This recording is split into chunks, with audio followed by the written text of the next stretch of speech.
আসসালামু আলাইকুম। Welcome to my YouTube channel ইসলামের পথে। ইসলামিক সব ভিডিও পেতে আমাদের চ্যানেলটি সাবস্ক্রাইব করুন এবং নিচের বেল আইকনটি বাজিয়ে সাথে থাকুন। তো চলুন শুরু করা যাক। এক সময় এক ছোট্ট গ্রামে থাকতেন আব্দুর রহমান নামে এক সৎ গরিব বৃদ্ধ। বয়স হয়েছে অনেক, কিন্তু আল্লাহর উপর ভরসা ও তাওয়াক্কুল তার জীবনে ছিল সবচেয়ে বড় সম্পদ। প্রতিদিন বিকেলে তিনি নিজের ছোট্ট কুঁড়ে ঘরের সামনে বসে কুরআন তিলাওয়াত করতেন। একদিন বিকেলে তিলাওয়াত করতে করতে তিনি মনে মনে দোয়া করলেন, হে আল্লাহ, আজ সন্ধ্যার খাবারের কোনো ব্যবস্থা নেই। তুমি তো রিজিক দাতা, তুমি চাইলে সব সম্ভব। দোয়া শেষে তিনি উঠে দাঁড়ালেন এবং দরজার সামনে ছোট্ট একটি চাটাই বিছিয়ে বসে রইলেন।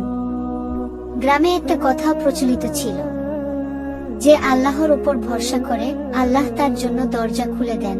সূর্য ডোবার ঠিক আগে দূর থেকে দেখা গেল একটি পথচারী গ্রামে প্রবেশ করছে।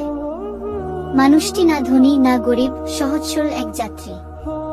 তিনি খুব ক্লান্ত, অনেক দূর থেকে পায়ে হেঁটে এসেছে।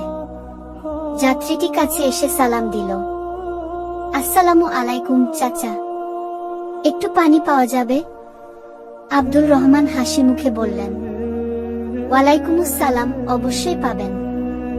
আল্লাহ যে অতিথি পাঠান তাকে সম্মান করা ঈমানের অংশ। তিনি নিজের শেষ বাটির পানি এনে অতিথিকে পান করালেন। যাত্রীটি খুব খুশি হলো। তারপর বলল, চাচা, আপনার কাছে খাবার আছে? আমি খুব ক্ষুধার্ত।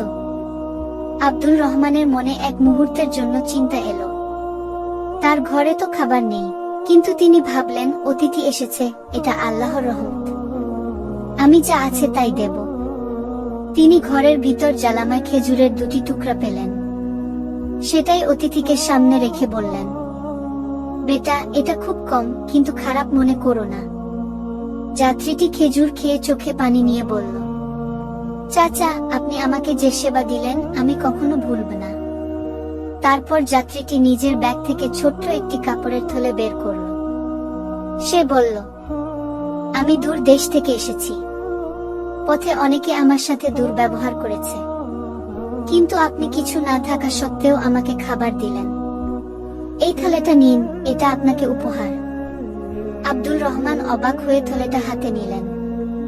খুলে দেখলেন থলেটা ভর্তি রৌপ্য মুদ্রা। যাত্রীটি আবার বলল, আমি আসলে একজন ব্যবসায়ী। ক্লান্তি আর ক্ষুধায় কারো প্রতি ভরসা করতে পারছিলাম না, কিন্তু আপনি আল্লাহর উদ্দেশ্যে আমাকে আপ্যায়ন করলেন। আল্লাহ আপনার রিজিকের ব্যবস্থা করেছেন। অতিথি সালাম দিয়ে চলে গেল। বৃদ্ধ মানুষটি থলেটা বুকে চেপে ধরে কান্নায় ভেঙে পড়লেন, হে আল্লাহ, তুমি কত দ্রুত দোয়া কবুল করো। সেদিনের পর থেকে তিনি গ্রামের সবার সাহায্য করতেন। লোকেরা বলতো, অদৃশ্য অতিথি তাকে বদলে দিয়ে গেছে।